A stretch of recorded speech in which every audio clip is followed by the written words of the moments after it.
हिंदी में यूपीएससी की तैयारी से संबंधित प्रोग्राम्स को देखने के लिए सब्सक्राइब करें स्टडी IQIAS हिंदी।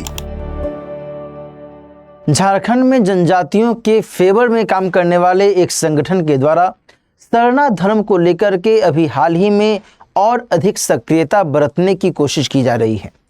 आखिर ये सरना धर्म क्या है और सरना धर्म को लेकर के ये सक्रियता क्यों बरती जा रही है?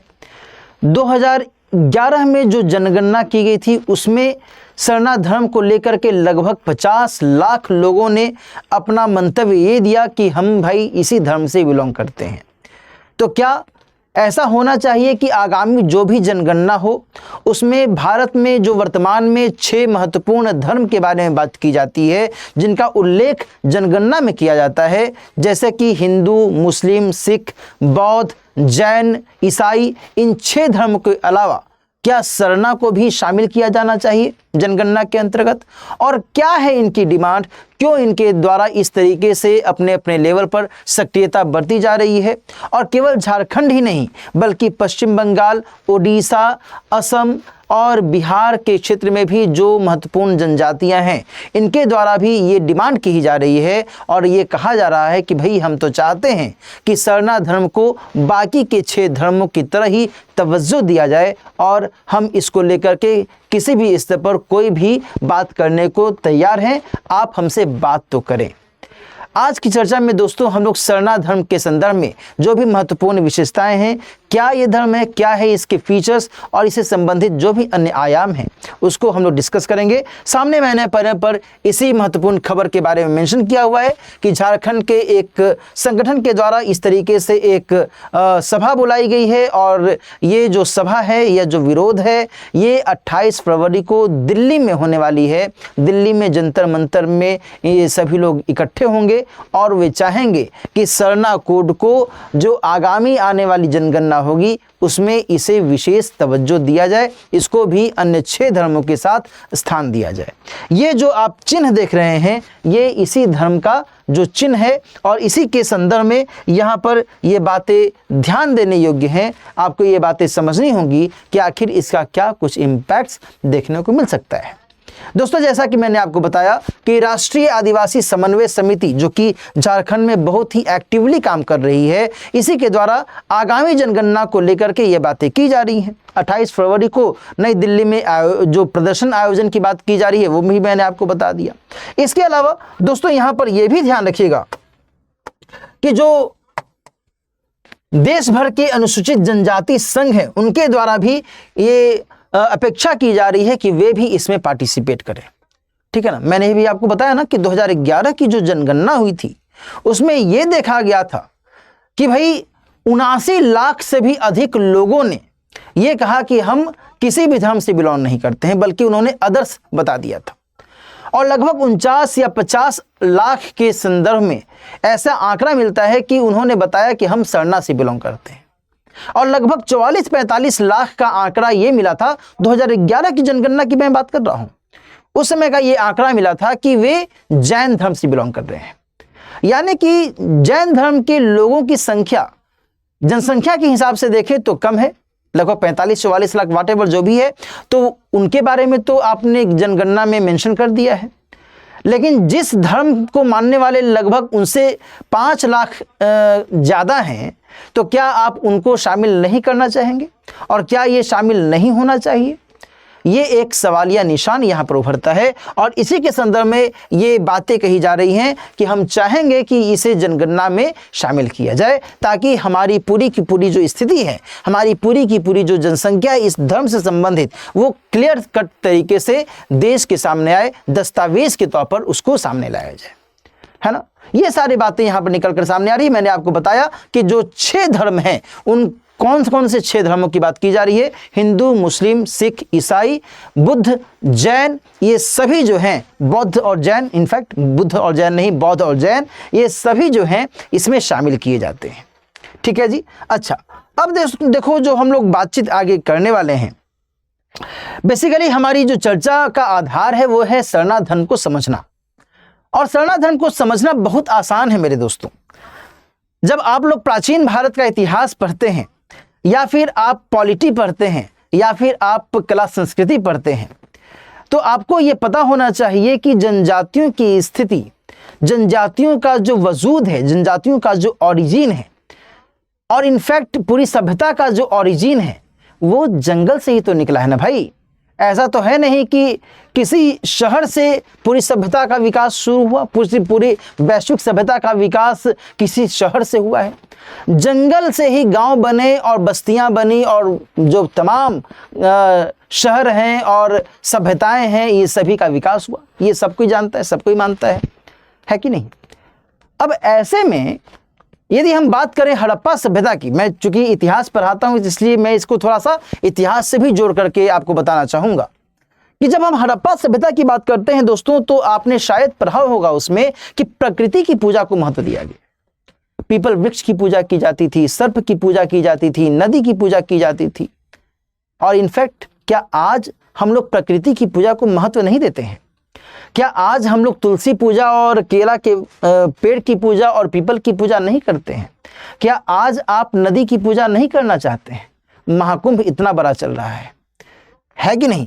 यह साक्षात उदाहरण है प्रकृति की पूजा का, प्रकृति के प्रति समर्पण का, प्रकृति के प्रति कृतज्ञता अर्पित करने का। और जब हम बात कर रहे हैं सरना धर्म की, तो दोस्तों ध्यान रखिएगा कि सरना धर्म भी जल, जंगल और जमीन को बहुत अधिक महत्व देता है। सरना धर्म में ये बातें निहित हैं कि हम भाई किसी मंदिर की बात नहीं करते, हम किसी ईश्वर की बात नहीं करते, हम उस अलौकिक शक्ति की बात करते हैं जिसके माध्यम से ये संपूर्ण प्रकृति, ये संपूर्ण जगत वर्तमान में चलायमान है, संचालित है। और हम इन्हीं के प्रति अपनी कृतज्ञता अर्पित करते हैं। हम नहीं चाहते हैं कि आप कोई बहुत ही सुंदर सा भव्य सा मंदिर बना दें, हम एकदम नहीं चाहते हैं। हम कुछ पवित्र वनों की पूजा करना चाहते हैं। और दरअसल जो ये सरना है ना, सरना शब्द को यदि आप थोड़ा सा टटोलने की कोशिश करेंगे, खोजने की कोशिश करेंगे कि आखिर इसका मतलब क्या होता है, तो मुंडारी भाषा का यह शब्द है जिसका मतलब होता है पवित्र वन, है ना। और ऐसे इसको यदि हम सामान्य तौर पर देखें दोस्तों, तो जो ये सरना है इसका सामान्य अर्थ है कि जहां पर जिस पार्टिकुलर क्षेत्र में साल वृक्ष का जंगल है, वन है, उसको पवित्र स्थल के तौर पर माना जाता है और उसी की आराधना की जाती है ना। और यही इनकी पहचान मानी जाती है।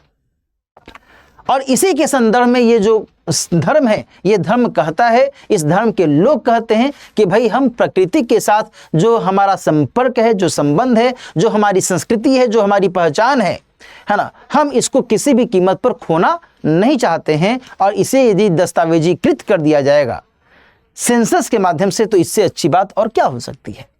टोटलिटी में जो बातें हैं वो यही हैं। और इसको लेकर के कुछ समय पहले झारखंड सरकार के द्वारा कुछ कदम भी उठाए गए थे, उसकी चर्चा मैं आगे करूंगा। और इनफैक्ट झारखंड सरकार के द्वारा घेराबंदी योजना नाम से एक योजना की भी शुरुआत की गई थी कि भाई जो भी ये पार्टिकुलर रीजन है उसको हम कंक्रीट की दीवार से घेर दें ताकि इनके इस क्षेत्र को कोई किसी भी तरीके से नुकसान न पहुंचाने पावे, है ना। ये सारी बातें दोस्तों यहाँ पर आपको ध्यान में रखनी है। तो इसी चीज को हम लोगों ने मेंशन किया हुआ है कि इस धर्म के अनुयायी न तो मूर्ति पूजा करते हैं और न ही किसी वर्ण व्यवस्था को मानते हैं, है ना, न ही ये किसी स्वर्ग या नरक की अवधारणा में विश्वास रखते हैं। ये मुख्यतः झारखंड, उड़ीसा, पश्चिम बंगाल, बिहार, छत्तीसगढ़, ये सारा मैंने आपको बताया कि इनसे जुड़े हुए हैं। छोटा नागपुर का जो पठारी इलाका है उससे इनका ताल्लुक रहता है। जो उस पार्टिकुलर रीजन में कुछ महत्वपूर्ण जनजातियां हैं जैसे कि ओराव, जैसे कि मुंडा, संथाल हो, इनका कुछ खास जो सरोकार है इस धर्म से जुड़ता हुआ दिखता है। इसके अलावा इसे भारत का सबसे बड़ा आदिवासी धर्म होने का भी गौरव प्राप्त है भाई, ध्यान रखिएगा। और इसके जो धर्म गुरु हैं वो बंधन तिग्गा वर्तमान में माने जाते हैं। ध्यान रखिएगा कि ये जो धर्म है ये धर्मेश, सरना और जंगल की पूजा को महत्व देते हैं। अब आप पूछेंगे कि सर अब ये धर्मेश क्या है, सरना क्या है, जंगल क्या है, यहाँ पर इसको थोड़ा सा क्लियर कर दीजिए। देखो सिंपली बात यह है कि धर्मेश का मतलब पिता की पूजा, सरना का मतलब माता की पूजा और जंगल की पूजा, इन तीनों को ये बहुत अधिक महत्व देते हैं और इस लिहाज से ये अपनी पहचान को हमेशा बनाए रखना चाहते हैं। अब यहाँ पर जो सवाल उठता है कि भाई सरना धर्म कोड का प्रस्ताव क्यों लाया गया है, तो आदिवासी समूह के द्वारा दशकों से अपने धर्म की मान्यता को लेकर के डिमांड्स की जा रही हैं और वहीं दूसरी तरफ कुछ हिंदू राष्ट्रवादी पक्ष हैं जिनका ये कहना है कि भाई आप क्यों इस तरीके से डिमांड कर रहे हैं, आप तो हिंदू धर्म के अंतर्गत ही हैं, है ना, और आप इस तरीके की डिमांड क्यों कर रहे हैं, आपको ऐसी डिमांड नहीं करनी चाहिए। लेकिन सरना धर्म के जो हिमायती हैं, जो उसके अनुयायी हैं, वो कहते हैं कि नहीं नहीं नहीं, हम इसे स्वीकार नहीं करते हैं, है ना। ये सारी बातें निकलकर सामने आती है। यह संहिता पर्यावरण की रक्षा का एक तरीका है, इसे भी ध्यान से समझने की जरूरत है। आज हम पर्यावरण संरक्षण की बात लगातार कर रहे हैं, पर्यावरण पर बड़े बड़े सम्मेलनों का आयोजन किया जा रहा है और इसी पर्यावरण की रक्षा के लिए हम सदियों से काम कर रहे हैं और इन वनों को, इन जंगलों को हम बहुत अधिक महत्व देते रहे हैं। तो क्या हमारा महत्व आज के समय में नदारद है, नगण्य है? ऐसा बिल्कुल नहीं होना चाहिए और ये चीज़ें यहाँ पर उभरती हुई दिखती हैं। सरना अनुयायी प्रकृति की पूजा करते हैं और जल जंगल जमीन की बात करते हैं, उसकी प्रार्थना करते हैं। ये सारा कुछ हमने बताया। यहाँ पर मैंने इस तस्वीर के माध्यम से थोड़ा बताने की कोशिश की है कि पहले ये जो आप देख रहे हैं ना, ये पार्टिकुलर एक पत्थर, ये इस पार्टिकुलर पत्थर की पूजा करते थे, है ना, झारखंड के एक क्षेत्र से जुड़ा हुआ ये। और वहीं बाद में कुछ लोगों ने इस तरीके से मंदिर बना दिया। इन लोगों ने, सरना धर्म को मानने वाले लोगों ने इसे इनकार किया कि भाई हम मंदिर चाहते ही नहीं, हमारा कोई मंदिर है ही नहीं, हम तो इस प्रकृति को ही महत्व देते हैं। आप बिना मतलब का इस तरीके से डेकोरेशन कर रहे हैं, सजावट कर रहे हैं, हमें कोई मतलब नहीं है उस सजावट से। प्रकृति अपने आप में एक सजावट है, नहीं जी। तो ये सारी चीज़ें यहाँ पर आपको ध्यान में रखनी है। ये जो पार्टिकुलर आप चित्र देख रहे हैं, साल वन से जुड़ा हुआ ये पार्टिकुलर इलाका है जिसको ये बहुत अधिक महत्व देते हैं। 2011 की जनगणना में इनकी स्थिति यदि देखें तो कई सारे जो अलग अलग राज्यों में आदिवासी संगठनों के द्वारा दशकों से मांग की जाती रही, जनगणना में उनके लिए अलग से धर्म का कॉलम जोड़े जाने की बात की गई। 2011 की जनगणना में मैंने आपको बताया भी कि 49 लाख लोगों ने, यहाँ पर गलत लिख गया है 4.9, 49 लाख लोगों ने अन्य यानी कि अदर्स में अपना धर्म सरना बताया और 80% जो हैं उसमें से झारखंड के थे। तब से इन क्षेत्रों में अलग सरना धर्म को लेकर के बातें की गई। 49 या 50 लाख लोगों की मैं बात कर रहा था। तो ये चीज़ें आपको ध्यान में रखने की आवश्यकता है। और यहाँ पर जब हम और थोड़ा सा आगे बढ़ते हैं दोस्तों, तो झारखंड विधानसभा ने साल 2020 में सरना धर्म कोड प्रस्तावित भी पारित किया था। प्रस्ताव को मंजूरी देने के लिए केंद्र सरकार को भेजा गया, लेकिन अभी तक इसको एज सच लागू नहीं किया गया है। यहाँ तक कि जो राष्ट्रीय अनुसूचित जनजाति आयोग है, इसके द्वारा भी सरना धर्म को 2011 की जनगणना में एक अलग धर्म के तौर पर शामिल करने की बात की गई थी, लेकिन उसे भी अभी तक स्वीकृत नहीं किया गया है। अब ये आगे देखने वाली बात होगी कि इस तरीके से जो इन संगठनों के द्वारा कार्रवाइयाँ की जा रही है, इसको लेकर के सरकार क्या अपनी पहल करती है, उसके द्वारा क्या ओपिनियंस दिए जाते हैं, क्या निष्कर्ष निकल करके सामने आता है, ये तो आगे आने वाले समय में ही पता चलेगा। बहरहाल इस चर्चा के माध्यम से दोस्तों मैंने आपको सरना धर्म के बारे में जो भी महत्वपूर्ण जानकारियां हैं उससे अवगत कराया और आपको ये भी बताया कि आखिर इस पार्टिकुलर धर्म को लेकर के क्यों इस तरीके से बातें की जा रही हैं। इस संदर्भ में आगे जो भी अपडेट होगा वो हम लोग फिर से उसके ऊपर बातचीत करेंगे। आज की चर्चा यहीं पर समाप्त करते हैं, लेकिन जाते जाते मैं आपको जरूर ये बताना चाहूँगा कि राइट नाउ जो एक खास जो अभी प्रोग्राम चल रहा है, एक खास बैच की जो शुरुआत की गई है 10 फरवरी 2025 से ये बैच शुरू हो जाएगा दोस्तों, और इसका नाम है संपूर्ण बैच, है ना। 10 फरवरी 2025 से शाम में 6 बजे से। और ये जो संपूर्ण बैच है इसमें आप एडमिशन ले सकते हैं। राइट नाउ आपके पास में 3 महत्वपूर्ण जो बैचेज हैं वो इसके अंतर्गत मिल रहे हैं। इनमें से एक बैच का नाम है सिल्वर, दूसरे का नाम है गोल्ड और तीसरे का नाम है प्लैटिनम। इस 3 में जो मोटे तौर पर बात है वो मैं आपको बता देता हूं। सिल्वर बैच में सिंपल 2 बातें महत्वपूर्ण है कि भाई इसमें आपको रिकॉर्डेड कक्षाएं मिलेंगी और आपको जो भी रिकॉर्डेड कक्षाओं से संबंधित, टॉपिक से संबंधित जो क्लास नोट्स है वो आपको मिल जाएगा। क्लास नोट्स, लेक्चर नोट्स जो भी है। इसके अलावा आपको कुछ भी नहीं मिलेगा और इसकी जो फी है वो है ₹9,999। क्लियर है ना, ये है। इसके अलावा जो गोल्ड बैच है, गोल्ड बैच की फी है ₹19,999 और प्लैटिनम बैच की जो फी है वो है ₹29,999। जाहिर सी बात है जिसकी फ़ी ज़्यादा है उसमें फैसिलिटीज़, उसके फीचर्स ज़्यादा होंगे। लेकिन आपको एक खास मौका दिया जा रहा है आज रात में 12 बजे तक, ध्यान से सुनिएगा, आज रात में 12 बजे तक यदि आप गोल्ड बैच को ज्वाइन करते हैं दिलीप लाइव कोड का इस्तेमाल करते हुए, तो फिर आपको एक खास जो छूट है वो मिल रही है और इसके जरिए आप गोल्ड बैच से सीधे अपग्रेड हो जाएंगे प्लैटिनम बैच में। यानी कि 19,999 रुपये में 29,999 रुपये की सारी सुविधाओं का लाभ उठाइए। आज रात 12 बजे तक इस कोड का इस्तेमाल करते हुए एडमिशन लीजिए और जीएस में अपनी तैयारी को और शानदार और जानदार बनाइए। ध्यान रखिएगा दोस्तों कि इस खास बैच की सबसे बड़ी विशेषता है पीआरपी प्रोग्राम, यानी कि प्रीलिम्स रेसिडेंशियल प्रोग्राम। यदि आप प्रारंभिक परीक्षा में क्वालिफाई करना चाहते हैं, उसमें सफलता प्राप्त करके एमआरपी यानी कि मेंस रेसिडेंशियल प्रोग्राम में पार्टिसिपेट करना चाहते हैं, अच्छे से पार्टिसिपेट करना चाहते हैं, तो आपके लिए ये बैच बहुत अधिक उपयोगी है।